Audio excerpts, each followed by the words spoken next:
Hello viewers. Ramchandra कह गए सिया से, ऐसा कलयुग आएगा, हंस चुगेगा दाना दुन का, कौवा मोती खाएगा। यह पंक्तियाँ आपने कई भजन कीर्तनों में तो सुनी ही होंगी। कलयुग के पापों ने सभी धर्मों को ग्रस्त कर दिया है। आध्यात्मिक ग्रंथ लुप्त हो गए हैं। लोगों ने अपनी बुद्धि की कल्पना कर ही बहुत से पंथ का निर्माण कर दिया है। कई हजार वर्ष पूर्व ही भगवत गीता में शुकदेव जी ने कलयुग का जो वर्णन किया है वो हमारी आंखें खोलने के लिए पर्याप्त है। आज सब तरफ उसी वर्णन के अनुसार घटनाएं घट रही हैं और जिन घटनाओं का वर्णन उन्होंने आगे किया है वैसा ही घटेगा, यह सब प्रतीत होता है। तो दोस्तों, आइए मिलकर जानते हैं कि हमारे धर्मों में कलयुग का क्या वर्णन मिलता है और कलयुग के बाद कौन सा युग शुरू होगा। पर उससे पहले अगर आप हमारी YouTube फैमिली का हिस्सा बनना चाहते हैं तो नीचे दिए गए लाल सब्सक्राइब के बटन को प्रेस कर चैनल सब्सक्राइब कर दें। यह बिल्कुल फ्री है। हमारे धर्म ग्रंथों में 4 युगों का वर्णन मिलता है।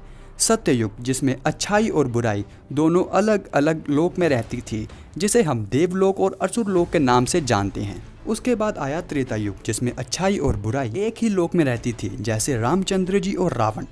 फिर आया द्वापर युग, जिसमें अच्छाई और बुराई एक ही परिवार में थी, जैसे कौरव और पांडव। उसके बाद कलयुग, जिसमें अच्छाई और बुराई एक ही इंसान में रहती है, जो आज का युग चल रहा है। कलयुग यानी काला युग, जिस युग में सबके मन में कलह क्लेश हो, सभी दुखी हों। कलयुग का प्रारंभ 3102 ईस्वी पूर्व में हुआ था। श्रीमद् भगवद गीता पुराण में और भविष्य पुराण में कलयुग के अंत का वर्णन मिलता है। कलयुग अंत करने के लिए भगवान विष्णु कल्कि अवतार लेंगे और कलयुग की समाप्ति कर फिर से नए युग की शुरुआत करेंगे। कलयुग की अवधि 1200 दिव्य वर्ष बताई गई है। मनुष्य का 1 वर्ष देवताओं के 1 दिन रात के बराबर है और मनुष्य के 30 वर्ष देवताओं के सिर्फ 1 महीने के बराबर है। कलयुग की अवधि 1200 दिव्य वर्ष बताई गई है। इस हिसाब से देवताओं का 1 दिव्य वर्ष मानव के लिए 360 वर्ष के बराबर है और 1200 दिव्य वर्ष हो तो वह 1200 × 360 = 4,32,000 मानव वर्ष। तो पुराणों के अनुसार कलयुग 4,32,000 वर्ष तक चलेगा। तो दोस्तों, अब तक 3102 + 2020 = 5122 वर्ष बीत चुके हैं और कलयुग खत्म होने को अब सिर्फ 4,26,838 वर्ष ही बाकी हैं। ब्रह्म पुराण में बताया गया है कि कलयुग में ऐसा समय भी आएगा जब इंसान की उम्र केवल 20 वर्ष रह जाएगी। युवा अवस्था एकदम से समाप्त हो जाएगी। काली के प्रभाव के कारण सभी प्राणी बौने हो जाएंगे। जिस वक्त भगवान कल्कि अवतरित होंगे उस वक्त मनुष्य की आयु केवल 20 से 30 वर्ष रह जाएगी। जब विष्णु अवतार कल्कि आएंगे तो चारों वर्णों के लोग शूद्र के समान हो जाएंगे। गौ माता भी बकरियों की तरह छोटी छोटी हो जाएंगी। कलयुग के अंत में संसार की ऐसी दशा होगी कि अन्न भी नहीं होगा। उपजाऊ जमीन बंजर हो जाएगी। लोग केवल मछली मांस ही खाया करेंगे और भेड़ बकरियों का दूध ही पिएंगे। गौ माता तो बिल्कुल विलुप्त होती जाएंगी। स्त्रियां कठोर स्वभाव की हो जाएंगी। वह पति की आज्ञा नहीं मानेंगी। लोग वैश्य हो जाएंगे। धर्म कर्म का नाश होगा।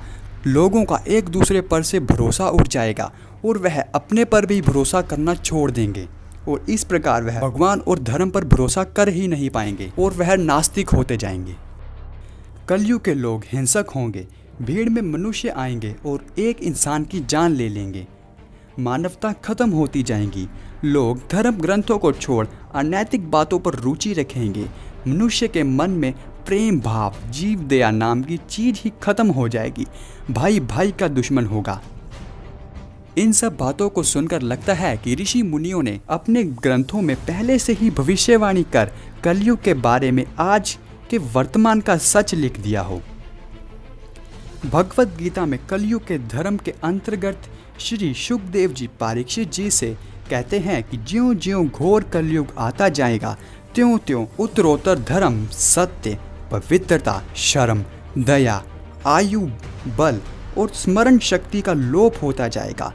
कलयुग को मानव जाति के लिए एक श्राप माना जाता है, जिसे इस युग में रह रहे हर मनुष्य भोग रहा है। अब इतना सब कुछ सुनने के बाद आपके मन में यह प्रश्न जरूर उठ रहा होगा कि आखिरकार कलयुग का अंत कैसे होगा और इसके बाद कौन सा युग शुरू होगा। जिस प्रकार एक ऋतु के बाद नई ऋतु आती है, आत्मा एक शरीर छोड़कर दूसरे शरीर में प्रवेश करती है, उसी प्रकार एक निर्धारित काल अवधि के बाद युग का परिवर्तन होना भी एक अटल सत्य है। कलयुग का अंत कैसे होगा, इस बात का प्रमाण हमें ब्रह्म पुराण में मिलता है। ब्रह्म पुराण के अनुसार कलयुग के 5000 वर्ष बाद गंगा नदी सूख जाएगी और पुनः बैकुंठ धाम चली जाएगी। देवी देवता पृथ्वी लोक छोड़ देवलोक चले जाएंगे। मनुष्य उपवास, पूजा पाठ, सभी धर्म कार्य करना बंद कर देगा। जब यह मनुष्य रूपी आतंक अपनी चरम सीमा में होगा तो भगवान विष्णु कल्कि अवतार लेंगे और पृथ्वी के सभी अधर्मियों का नाश कर देंगे, ठीक वैसा ही जैसा उन्होंने महाभारत के अंत में किया था। महाप्रलय। बहुत साल तक सूखा रहने के बाद कलयुग के अंतिम समय में बहुत मूसलाधार बारिश होगी, जिस कारण सारी पृथ्वी जलमग्न हो जाएगी। इसके बाद एक साथ 12 सूर्य उदय होंगे, उसके तेज से पृथ्वी सूख जाएगी। कलयुग के अंत में भयंकर तूफान और भूकंप आएंगे। महाभारत काव्य के अंत में प्रलय होने का जिक्र किया गया है। इसका मतलब किसी जल प्रलय से नहीं बल्कि लगातार बढ़ रही गर्मी से होगा। सूर्य का तेज इतना बढ़ जाएगा कि 7 समुद्र और नदियां सूख जाएंगी। आग पूरी पृथ्वी जला देगी। फिर 12 वर्ष लगातार बारिश होगी, जिस कारण धरती जलमग्न हो जाएगी, जिससे पुनः जीवन की शुरुआत होगी, जिसका आधार ही धर्म होगा। तो दोस्तों, यह था आज का हमारा वीडियो। अगर आप अभी तक इस वीडियो के साथ हैं तो कमेंट में मुझे जय श्री कृष्णा लिखकर जरूर भेजें। और अगर आपको वीडियो पसंद आया है तो लाइक करें, अगर पसंद नहीं आया है तो डिसलाइक करें। तो मैं मिलूँगा आपको अगली किसी और वीडियो में। तब तक के लिए जय श्री कृष्णा।